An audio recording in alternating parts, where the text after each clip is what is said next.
Namaste. Those who are new here, I'm Dr. Susan Kaurath, life psychologist and transformation coach. ഇന്നത്തെ നമ്മുടെ topic എന്ന് പറയുന്നത് നമ്മളുടെ narcissistic അബ്യൂസിനകത്ത് വരുമ്പോൾ ഒരു പർട്ടിക്കുലർ ഏരിയ പലപ്പോഴും പലരും വിട്ടുപോകുന്ന ഒരു ഏരിയയാണ്. അതാണ് ഒബ്ലിഗേഷൻ അബ്യൂസ്. ഒബ്ലിഗേഷൻ്റെ പുറത്ത് ചെയ്യുന്ന അബ്യൂസസ് ആണിത്. പ്രത്യേകിച്ച് നമ്മുടെ ഏഷ്യൻ കൺട്രീസിലായിരിക്കാം ഇത് കൂടുതലായിട്ട് കാണുന്നത്. നമ്മുടെ കടമകളിൻ്റെ മുകളിൽ നമ്മളെ അബ്യൂസ് ചെയ്ത് നമ്മളെ കംപ്ലീറ്റ് ആയിട്ട് കൺട്രോളിലും ഡിസ്ട്രോയ് ചെയ്യുന്ന രീതിയിലേക്കും ആക്കുന്ന ഒരു രീതിയാണത്.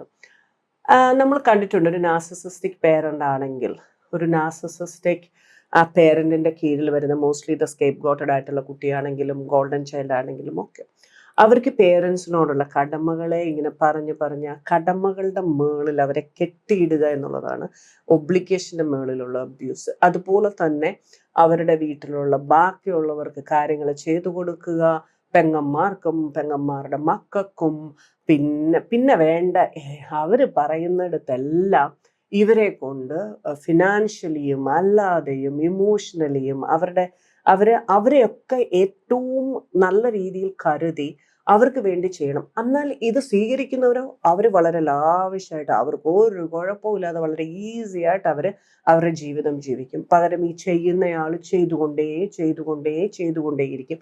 ഇതാണ് നമ്മുടെ കടമകളുടെ മുകളിലുള്ള നമ്മളുടെ അബ്യൂസ്. ഇനി ഇതിനകത്ത് നമ്മൾ പറയും ഒരു അപ്പൻ്റെ മകനോ മകളോ ഇങ്ങനെയൊക്കെ വരുന്നതിന് നമ്മൾ പറയും ഓക്കെ അത് മകനാണ് മകളാണ്, പക്ഷെ അബ്യൂസ് ഒരു കാരണവശാലും സമ്മതിക്കാൻ പറ്റുന്നതല്ല.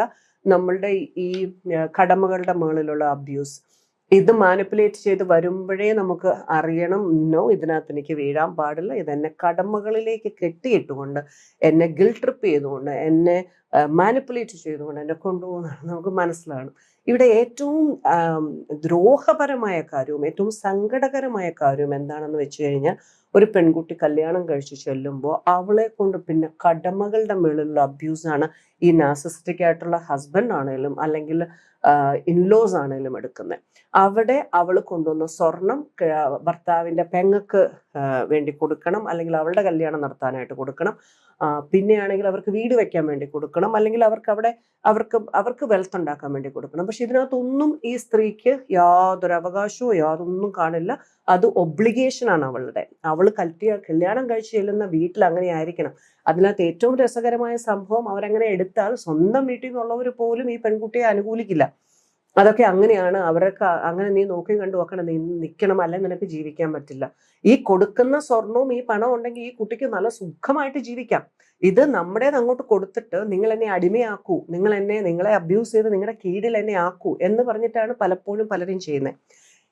ഇനി ചില ആളുകൾ നമ്മൾ പലപ്പോഴും കാണാം, നമ്മൾ പല നല്ല പെൺകുട്ടികളൊക്കെ നല്ല രീതിയിൽ ഇപ്പോൾ വിദ്യാഭ്യാസമൊക്കെ നല്ലപോലെ പഠിച്ച് അവർ വിദേശത്തും ഒക്കെ പോയി നല്ല പൈസ ഉണ്ടാക്കുമ്പോൾ ഇവർക്ക് ഈ ഒബ്ലിഗേഷൻ നമ്മളോട് നേരിട്ടാണെങ്കിൽ നമുക്ക് അത്രയേറെ ഇത് വരത്തില്ല. നമ്മളിങ്ങനെ മാനിപ്പുലേറ്റ് ചെയ്ത് ഗിൽട്ട് ട്രിപ്പ് ചെയ്ത് നമുക്ക് ഭയങ്കര ഇതുണ്ടാക്കിയിട്ടാണ് ഇതൊക്കെ സാധിച്ചെടുക്കുന്നത്. ഇനി ഇത് കല്യാണത്തിന് മുമ്പ് ഇവർ പറയത്തുമില്ല. മോസ്റ്റ്ലി കല്യാണമൊക്കെ കഴിഞ്ഞ് കഴിയുമ്പോഴാണ് പറയുന്നത് ഇനി മുതൽ നിന്റെ വീടാണ്, ഇവിടുത്തെ എല്ലാ ബാധ്യതയും നിന്റെയും കൂടെയാണ്. പലപ്പോഴും ഹസ്ബൻഡിന്റെ പേരൻസും ഒക്കെ പല ബാധ്യതകളും ഉണ്ടാക്കി വെച്ചിട്ടിരിക്കും. എന്നിട്ട് ഇവരായിരിക്കും മോസ്റ്റ്ലി ഇതിനെല്ലാം പേ ചെയ്യുന്നത്, ഈ ബാധ്യതകളെല്ലാം ഇല്ലാതാക്കിയെടുക്കുന്നത്. ഇവിടെ അത് ഭയങ്കരമായിട്ട് ലവ് ബോംബിങ് ചെയ്യും ചില പേരൻസ്. ഒബ്ലിഗേഷൻ, നമ്മുടെ ഈ ഒബ്ലിഗേഷൻ, ഈ കടമകളെ നമുക്ക് അബ്യൂസ് ചെയ്യാൻ വേണ്ടിയിട്ട് മാത്രം അതുപോലെ സ്നേഹം കൊടുക്കുന്നവരുണ്ട്. പലപ്പോഴും നമ്മൾ കാണുമ്പം പല പെൺകുട്ടികളെ നമുക്കറിയാം, അവരുടെ വീട്ടിൽ പേരൻസ് കുറച്ച് അധികം വലിയ വാല്യൂ ഒന്നും കൊടുക്കാതായിരിക്കും വളർത്തിയേക്കുന്നത്. അവർക്ക് അവരെ ശരിക്കും നമ്മളറിയാം, ആൺകുട്ടികളെ പോലെ അത്രയും ഇമ്പോർട്ടൻസും പെൺകുട്ടികൾക്കൊന്നും കൊടുക്കാതെ വളർന്നു വന്ന വീടുകളിലെ പെൺകുട്ടികൾക്ക് ഹസ്ബൻഡിൻ്റെ വീട്ടിൽ ചെല്ലുമ്പോൾ കുറച്ച് സ്നേഹമൊക്കെ കാണുമ്പോൾ മോളെ നിനക്ക് എന്താ വേണ്ടേ, അങ്ങനെയാ ഇങ്ങനെയാന്നൊക്കെ ചോദിക്കും. കാരണം ഈ നാർസിസിസ്റ്റിക് ആയിട്ടുള്ള പേരൻസ് അങ്ങനെ വളരെ, നമുക്കറിയാമല്ലോ ഈ അബ്യൂസുകൾ, നമുക്ക് റെഡ് ഫ്ലാഗ്സ് ഒക്കെ നമ്മുടെ മുമ്പിലേക്ക് വന്നാൽ നമുക്കത് കണ്ടുപിടിക്കാം. പക്ഷെ ഇവിടെ ഇതൊന്നും നമുക്ക് കണ്ടുപിടിക്കാൻ പറ്റത്തില്ല. ഇവരുടെ മുമ്പിലേക്ക് വന്നിട്ട് മോളെ നീ അങ്ങനെയാണ്, നീ ഉള്ളത് കൊണ്ടാണ് നമുക്ക് അത്രയും ഹെൽപ്പ് ഉണ്ടായത്, മോളെ നീ ഇങ്ങനെയാണ്. അപ്പോൾ ഭർത്താവിൻ്റെ അനിയനെ പഠിപ്പിക്കുന്നത് തൊട്ട് പെങ്ങൾക്ക് എന്തെങ്കിലും കാര്യങ്ങൾ പ്രസവാനന്തര ശുശ്രൂഷകൾ നടത്തേണ്ടത് മുതൽ, പിന്നെ വീട്ടിൽ കുറച്ച് കടങ്ങളുണ്ട് അത് തീർക്കേണ്ട മുതൽ, വീട്ടിൽ പുതിയ വീട് വെക്കേണ്ടതൊക്കെ ഈ വരുന്ന പെൺകുട്ടി അറിഞ്ഞുകൊണ്ട് തന്നെ അങ്ങ് ഏറ്റെടുക്കും. കാരണം അത്രയും സ്നേഹമാണ്.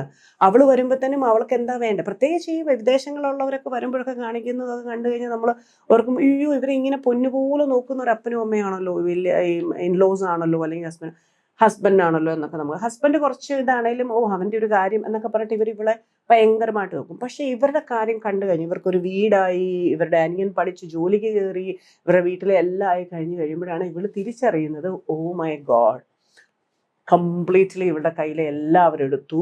എന്നിട്ട് ഇപ്പൊ അത് കഴിയുമ്പോൾ പിന്നെ മോളും ഇല്ല, ചക്കരയില്ല, തേനും ഇല്ല, പാലും ഇല്ല, ഒന്നുമില്ല കേട്ടോ. പിന്നെ ഞാൻ ഇനിയിപ്പോൾ അവരെ ആശ്രയിക്കേണ്ട കാര്യമില്ലോ, ഞങ്ങൾക്ക് വേണ്ടതെല്ലാമായി, ഇനി നിന്നെ ആശ്രയിക്കേണ്ട കാര്യമില്ല. അപ്പം ഇത് നാർസിസിസ്റ്റിക് ആയിട്ടുള്ള പേരൻസിന്റെ, നമ്മൾ പ്രത്യേകിച്ച് ഇൻലോസിന്റെ ഏറ്റവും വലിയൊരു പരിപാടിയാണ്. ഞാൻ എപ്പോഴും പറയും, നിങ്ങൾ പൈസ കൊടുക്കുന്നതിനോ കാര്യങ്ങൾ ചെയ്യുന്നതിനോ ഒരു കുഴപ്പമില്ല. പക്ഷെ നിങ്ങൾ പൈസ കൊടുക്കുമ്പോൾ അത് നിങ്ങളുടെ പേരിലായിരിക്കണം. അതല്ലാതെ മദർ ഇൻ ലോയുടെയും അമ്മായപ്പൻ്റെയും അമ്മായിയമ്മയുടെയും പേരിലല്ല ഒരു വീട് വെക്കുകയോ സ്ഥലം വാങ്ങിക്കുകയോ ഒന്നും ചെയ്യേണ്ടത്. നിങ്ങളുടെ പേരിൽ നിങ്ങൾ വാങ്ങിക്കുന്നു, അതിനകത്ത് അവർ താമസിച്ചോട്ടെ, അതിനെന്താ പ്രശ്നം? അവിടെ എന്തിനാണ് ഈഗോ? ഞാൻ അധ്വാനിക്കാത്ത ഒരു സ്ഥലത്ത്, ഞാൻ പറയുന്നത്, ഇപ്പൊ നമുക്ക് ഒരാള് സ്ഥലം വാങ്ങിക്കുകയാണ്, അധ്വാനിക്കാത്ത സ്ഥലത്ത്, ഞാൻ ഒന്നും ചെയ്യാത്ത സ്ഥലത്ത് ഞാൻ എങ്ങനെയാണ് അതിനകത്ത് എൻ്റെ പേര് പോലും വരണമെന്ന് പറയുന്നതെന്ന് എനിക്ക് മനസ്സിലാവില്ല. അവിടെയാണ് ഇവർ പറയുന്നത് ഇതൊക്കെ ഞങ്ങളുടെ അവകാശമാണ്, വന്നു കയറിയ പെൺകുട്ടിയുടെ മൊത്തം സംഗതികളും ഞങ്ങളുടെയാണ് എന്ന് പറയുന്ന ഒരു അബ്യൂസീവ് ആയിട്ടുള്ള കാര്യമാണ് അവിടെ നടക്കുന്നത്. അപ്പം അവിടെ മെയിൻ ആയിട്ട് അവർ പറയുന്ന കടമ, അത് നിന്റെ കടമയാണ്, അത് നീയാണ് ചെയ്യേണ്ടത്. ആ രീതിക്ക് മാനിപ്പുലേറ്റീവ് ആയിട്ട് ഈ നമ്മളെ ഗിൽറ്റ് ട്രിപ്പ് ചെയ്ത് നമ്മളിലേക്ക് കൊണ്ടുവരുന്ന ഒരു രീതിയാണ് കടമകളുടെ മുകളിലുള്ള അബ്യൂസ്. അതായത് ഒബ്ലിഗേഷൻ പറഞ്ഞ് ഇത് നിന്റെ കടമയാണ്, നീ ചെയ്യേണ്ടതാണ്, അല്ലെങ്കിൽ അത് നമ്മൾ മോശക്കാരിയായി, നമ്മൾ സ്നേഹമില്ലാത്ത വ്യക്തിയായി, നമുക്ക് അങ്ങനെ പല പല പല പട്ടങ്ങൾ നമുക്ക് ചാർത്തി തരും. ഇതൊന്നും ഈ വിക്ടിമാകുന്ന ആൾക്ക് എടുക്കാൻ താല്പര്യമില്ലാത്തത് കൊണ്ടും, പിന്നെ ഇവരെ ഓവറായിട്ടുള്ള ലവ് ബോംബിങ്, ഇവരെ കെയറും ഒക്കെ കാണുമ്പോൾ നല്ല ആളുകളാണെന്ന് ഇവർ വിശ്വസിക്കുന്നത് കൊണ്ടും ഇതൊക്കെ ഇവർ ചെയ്യും. പക്ഷെ പണി കിട്ടിക്കഴിയുമ്പോഴാണ് അറിയുന്നത് ഇതെല്ലാം നമ്മളിൽ നിന്ന് ഇതെല്ലാം വഹിച്ചെടുക്കാനുള്ള രീതിയായിരുന്നു എന്ന്. ഇനി തിരിച്ചുമുണ്ട്, ആണുങ്ങളെ കല്യാണം കഴിക്കുന്ന പെൺകുട്ടികളും അവരുടെ വീട്ടിലേക്ക് പല കാര്യങ്ങളായിട്ട്, ഇനി ഞങ്ങളുടെ വീട്ടിൽ ചിലപ്പം അവരുടെ വീട്ടില് അവരുടെ സിബ്ലിങ്സ് ചെറുതായിരിക്കും, അല്ലെങ്കിൽ പേരൻസ് അത്രയും കേപ്പബിൾ ഉള്ളതല്ലായിരിക്കും. അപ്പൊ അവരെ കൊണ്ടും ഇതുപോലെ തന്നെ ഒബ്ലിഗേഷന്റെ പേരിൽ കാര്യങ്ങൾ സാധിച്ചെടുക്കുന്ന, വീട് വെപ്പിച്ചെടുക്കുന്ന, അല്ലെങ്കിൽ അവരുടെ സിസ്റ്ററിന്റെ കല്യാണങ്ങൾ നടത്തിച്ചെടുക്കുന്ന, അങ്ങനത്തെ ഒത്തിരി കാര്യങ്ങൾ നമുക്ക് കാണാനായിട്ട് പറ്റും. ഇത് അങ്ങോട്ടും ഇങ്ങോട്ടും ബാധകമാണ്. പക്ഷേ ഈ ഒരു കാര്യത്തിൽ നമ്മൾ എപ്പോഴും ശ്രദ്ധിക്കേണ്ട ഒരു കാര്യം, ഞാൻ പറ്റിക്കപ്പെടും, നിങ്ങൾ ഹെൽപ്പ് ചെയ്യുന്നതിനൊന്നും കുഴപ്പമില്ല, നിങ്ങൾ അങ്ങോട്ടും ഇങ്ങോട്ടും ഒക്കെ ഹെൽപ്പ് ചെയ്യണം. പക്ഷെ പറ്റിക്കപ്പെടുകയാണോ എന്നുള്ളത് വളരെ ഇമ്പോർട്ടൻ്റ് ആയിട്ടുള്ള കാര്യമാണ്. കാരണം ഈ ഹെൽപ്പ് കിട്ടിയവരെ ഒന്നും പിന്നെ മഷി നോക്കി എവിടെയൊന്നും കാണാൻ പറ്റത്തില്ല. അങ്ങനെ ഒരു ഹെൽപ്പ് നമ്മൾ ചെയ്തിട്ടുണ്ടോ എന്ന് പോലും അവർക്ക് ചിന്തിക്കുന്നത് അവർക്ക് കുറച്ചിലായിട്ടുള്ള കാര്യങ്ങളാണ്. അപ്പോഴത്തേനും അവരൊക്കെ വളർന്ന് വലുതായി പോവുകയും ചെയ്യും, നമ്മളിവിടെ കിടന്ന് കഷ്ടപ്പെടുകയും ചെയ്യുന്ന ഒരു രീതി വരുന്നത് കാണാറുണ്ട്. ഞാൻ എപ്പോഴും പറയത്തില്ലേ, നമ്മൾ എപ്പോഴും സഹായിക്കണം, നമ്മൾ ഹെൽപ്പ് ചെയ്യണം, ഇതൊന്നും വേണ്ടെന്ന് നമ്മൾ പറയില്ല. പക്ഷെ നമ്മളുടെ പിടി, നമ്മൾ എന്താണോ നമ്മുടെ ആ ഒരു പിടി നമ്മുടെ അടുത്ത് തന്നെ ഇരിക്കും. നമ്മുടെ കാര്യങ്ങളെല്ലാം നമ്മുടെ കയ്യിൽ തന്നെ ഇരിക്കണം. അത് ആർക്കും അങ്ങനെ പോകാനായിട്ട് ഉള്ളതല്ല എന്ന് നമ്മൾ ചിന്തിക്കണം. നമ്മളെപ്പോഴും പറയുന്ന പോലെ നെവർ ഗിവ് അബ്യൂസ്. അവർക്ക് അബ്യൂസ് കൊടുക്കാൻ പാടില്ല. Never take abuse. അവരിൽ നിന്ന് അബ്യൂസ് നമ്മൾ എടുക്കാൻ പാടില്ല. അതിൽ ഏറ്റവും ഇമ്പോർട്ടൻ്റ് ആണ് നെവർ സെൽഫ് അബ്യൂസ്. നമ്മുടെ കാര്യങ്ങൾ നോക്കാതെ, നമ്മളെ പ്രൊട്ടക്റ്റ് ചെയ്യാതെ, ഇവിടെ ഞാൻ എന്താ ചെയ്യണേന്ന് ചിന്തിക്കാതെ, ബുദ്ധിപൂർവം കാര്യങ്ങളെ കാണാതെ, കോഗ്നിറ്റീവ്ലി കാര്യങ്ങളെ അനലൈസ് ചെയ്യാതെ, നമ്മുടെ ഓട്ടോണമി ആൻഡ് ഏജൻസി പ്രോപ്പറായിട്ട് ഇംപ്ലിമെൻ്റ് ചെയ്യാതെ, അതായത് നമ്മുടെ എല്ലാ കാര്യങ്ങളെയും നോക്കി അനലൈസ് ചെയ്ത് ഡിസിഷൻ മേക്കിങ് ചെയ്യാനുള്ള കപ്പാസിറ്റി, നമുക്ക് ആ ഡിസിഷൻ മേക്കിങ്ങിനെ ഏറ്റവും നന്നായിട്ട് ഇംപ്ലിമെൻ്റ് ചെയ്യാനുള്ള കപ്പാസിറ്റി, നമ്മുടെ ക്രിട്ടിക്കൽ തിങ്കിങ്, നമ്മുടെ creative thinking, we need to have courage in doing all those kind of things. അപ്പം നമ്മളെ പ്രൊട്ടക്റ്റ് ചെയ്തില്ലെങ്കിൽ, നമ്മളെ പ്രൊട്ടക്റ്റ് ചെയ്തില്ലെങ്കിൽ ഒരു വ്യക്തികളും നമ്മളെ പ്രൊട്ടക്റ്റ് ചെയ്യത്തില്ല എന്നുള്ള ചിന്തയിൽ നമ്മൾ ജീവിക്കാനായിട്ട് നോക്കണം. നമ്മളെ നമ്മൾ പ്രൊട്ടക്റ്റ് ചെയ്യുമ്പോൾ നമ്മളോട് സ്നേഹമുള്ളവരെല്ലാം നമുക്ക് റെസ്പെക്റ്റും സ്നേഹവും ഒക്കെ തന്നു തന്നെ ഇരിക്കത്തുള്ളൂ. അല്ലാതെ അവർക്ക് കിട്ടാനുള്ളത് കിട്ടാതെ വരുമ്പം നമ്മളെ തള്ളിക്കളയുന്നവർക്ക് നമ്മളോട് സ്നേഹത്തിന് വേണ്ടിയിട്ട് അവർക്ക് കൊടുക്കുക എന്ന് പറഞ്ഞു കഴിഞ്ഞാൽ you are abusing your self. അതുകൊണ്ട് തന്നെ ഏറ്റവും നന്നായിട്ട് ജീവിക്കാൻ നമുക്കെല്ലാം അവകാശമുള്ളത് കൊണ്ട് നമ്മളെല്ലാവരും അബ്യൂസിനെ എതിർത്തുകൊണ്ട്, അല്ലെങ്കിൽ അബ്യൂസിനെ ഒരു പടി മാറ്റി വെച്ചുകൊണ്ട് സെൽഫ് പ്രൊട്ടക്ഷന് ജീവിക്കാനായിട്ട് നമുക്കെല്ലാം സാധിക്കട്ടെ. അതിന് ദൈവം നമ്മെ എല്ലാം അനുഗ്രഹിക്കട്ടെ.